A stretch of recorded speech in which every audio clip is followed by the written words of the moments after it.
Let's get into it then. So increasingly, we're seeing more and more stories around Bayern Munich and Erik ten Hag.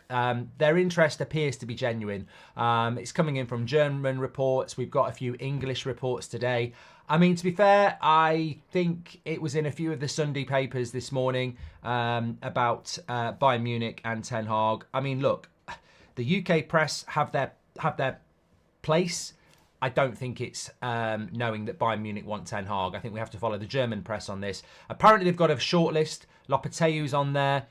Ten Hag's on there, and I forget the third person. Now, it's interesting because obviously we've been linked to Tuchel. And I think what this does as well is wherever you sit on this manager change spectrum, whatever you want to call it, there is still a massive amount of respect and admiration for Erik ten Hag in football. Ajax would take him back in a heartbeat. Of course they would, but, you know, it's still Ajax.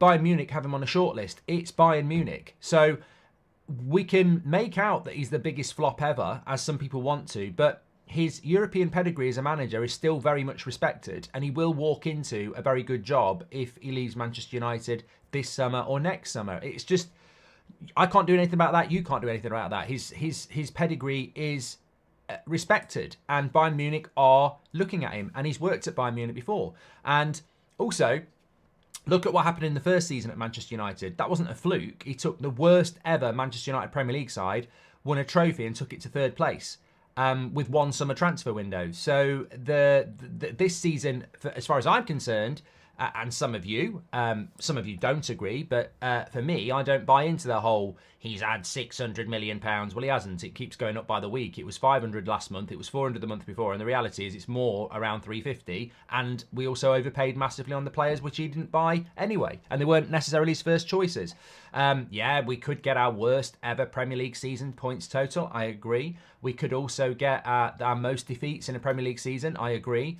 But we've also had the most injuries in our history. We haven't had a back four for most of the season. We've had 30 combinations of centre-backs. We haven't had a left-back. Our midfield is crap. Casemiro has gone from being our player of the year, in my opinion, to one of the worst midfielders in the league. We've had a takeover. We didn't do anything in January. There are so many reasons why I think this season has been dreadful. And yet, we're still within a couple of points of Newcastle. So, you know, I think we're a bit melodramatic about how bad this season is when you compare it to other clubs who've had crises as well. But the point is not about Ten Hag in or out. The point is that this is the sort of thing that Bayern Munich are looking at. They're looking at it and going, well, he did brilliantly at Ajax. He did brilliantly in his first season. He's had a bad season at United. They're looking to get rid of him. We're looking for a manager. Hold on a minute. I think in the right circumstances, he's going to do a really good job. And what better circumstances than Bayern Munich? We can get what we want. We dominate the German league. He wants to play a certain brand of football. We want to play a certain brand of football. Ten Hag becomes a very good fit for Bayern Munich, is what I'm trying to say. I think Ralf Rangnick would have been a very good fit for Bayern Munich as well. So it doesn't surprise me in the slightest that Bayern Munich want Erik ten Hag. And can I just say to the chat, because I know what happens, we'll get a load of comments about why we should sack ten Hag. We're not talking about keeping ten Hag. I'm talking about the genuine interest that Bayern Munich have in Erik ten Hag, and why, to me, it's totally understandable why they have that interest.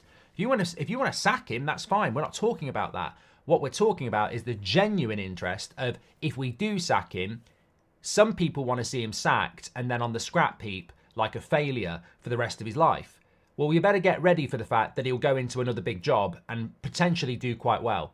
You don't get it both ways. You don't get to sack him and then destroy his career.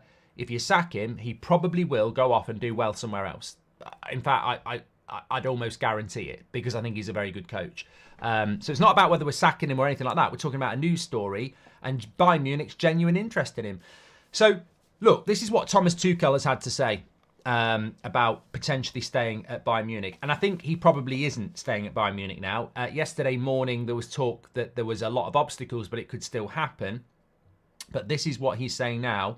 Since we agreed to part ways, Bayern has been looking intensively for a new coach. I'm guessing even before our conversation. That's bad motivation to then say, let's do it again with you. No, from my point of view, that's clear. So, I mean, I think this is an insight into the man as well. I mean, I think he's a troublemaker. I think him and Ollie Mers should do a double act. Troublemaker. I think Tuchel's a troublemaker. I do. He falls out with everybody. He fell out with PSG. He fell out with Chelsea. He's fallen out with Bayern. Bayern have said, look, actually, we've had a look around and we'd like to keep you. And he's thrown his toys out the pram. Oh, no, you didn't want to keep me in the first place. You've looked around for somebody else. Forget it. I'm not staying anymore. Which some people will agree with. But then you've got Xavi, who's done exactly the same thing at Barcelona. Barcelona and Xavi were going to part ways. Barcelona looked for other managers, couldn't really find anything, so sat Xavi down and persuaded him to stay. I don't see Xavi going, no, I decided to stay. You looked for somebody else, you didn't find anyone, and now you want me to stay. It's just so childish. I think it's childish. I really, really do. Because if I was Thomas Tuchel and Bayern Munich said to me, we've had a look around and actually we've seen what you're doing and we've made a mistake, we want you to stay.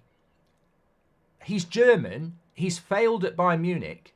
Why would you walk away from a failure? I mean, it's just different personalities, I suppose. But if I was Thomas Tuchel, I wouldn't give a shit that Bayern Munich had looked for somebody else and then they come back to me. I'd actually take it as a compliment. I'd be like, ha, you were going to sack me. You've had a look around. You can't find anyone. So now you want me to stay. And I'd be over the moon because I'd be like, I don't want failure on Bayern. I mean, nobody fails at Bayern Munich.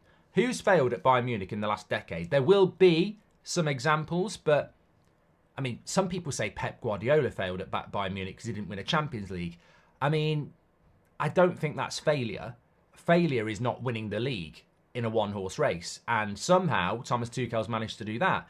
That's going to be on your CV. If I was Thomas Tuchel and Bayern Munich said, we want to keep you now, I'd be bloody staying because I'd be like, I don't want to be the guy that didn't win the league with the Bayern Munich, with Harry Kane and Kimmich and everybody else. So I just think it's an insight. And it's only an opinion, but I think it's an insight into Tuchel and what he is. I think he's petulant. I think he's proven that at Chelsea, at PSG, at Bayern Munich. I think he's petulant. I think he's egotistical. And I think that that's not a very good look for Ineos or Manchester United for what we're trying to build. Do we want... I mean, and it's very... Look, do your homework on Thomas Tuchel. He does this sort of thing all the time. He throws his toys out the pram when things don't go his way. And he's basically doing it to Bayern Munich because they wanted to sack him and now they might want to keep him. And he's going, no, I'm not staying. But you failed at Bayern, mate. You didn't win the league. You're going to throw your toys out the pram and walk away as the guy that couldn't win the league with Bayern Munich when it's an open goal. Goldbridge, that's the end of the clip. I'm sure you enjoyed it. In fact, I bet that's the best clip you've ever watched. So there's no reason not to subscribe to the channel, click the bell icon so you never miss a clip again. In fact, smash a like on the video because we all know only legends like videos and you are all legends. So please smash a like on the video and we will see you again on the next one. Thank you very much for watching as always.